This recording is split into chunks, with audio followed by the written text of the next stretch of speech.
Today we're looking at Chapter 8b, Quadratic Models. This is where we use the quadratic formula to apply it or to be able to describe practical situations. The first example that we're going to look at is this one. The area A of a rectangular garden of length x meters is given by the formula A equals 6x minus x squared. To be able to draw the graph, what we're going to do is complete a table of values, and we're going to substitute each of these x values into the formula to get our a values, and then we're going to plot the ordered pairs into a coordinate plane, and it looks something like this. So this is part A. So we've drawn our parabola and we can now use it to be able to answer the rest of the questions. The next question is to use the graph to estimate the area of the garden when the length of the garden is 4.5 meters. So if we're using the graph, we're going to go to the length axis or the x-axis.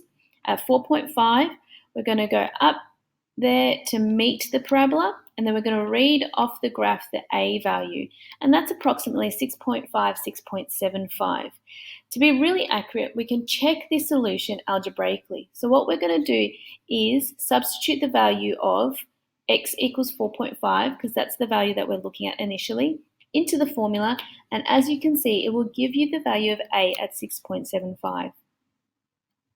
The next part is what is the maximum area of the garden. So we're looking at the maximum point or the maximum value of our parabola.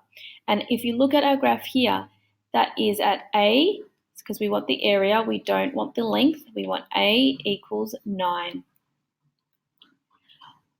Part D is what is the garden length in order to have the maximum area. So now we're going to go, okay, well, if that's 9, then we're going to go down and read that off the x-axis, which is 3, so x equals 3. So the maximum area occurs at the length of 3.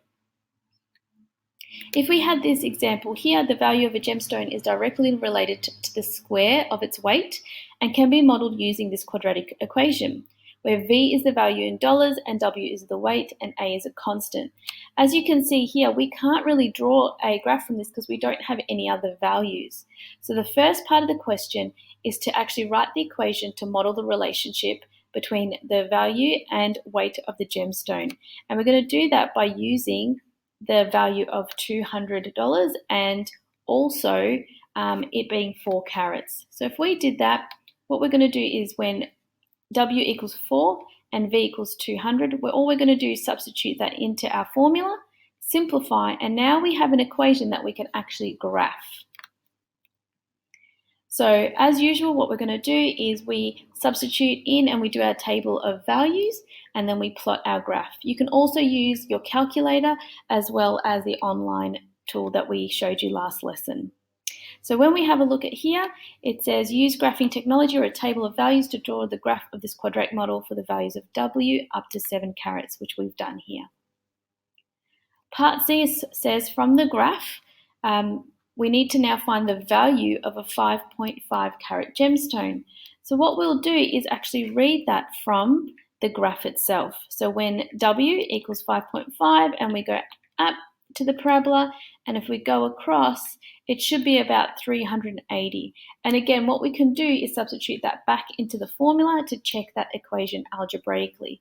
So what you would do is put W equals 5.5 into our original formula just to check. The last part is to use the graph to find the weight of a gemstone that is worth $500. So this time we're looking on this axis here, and we're going to go at 500 and we're going to read across till we get to the parabola, and then we're going to go down to the x-axis, and it's just over 6, so we're saying about 6.3. And again, what you want to do is substitute that value of V equals 500 into our original formula just to check algebraically.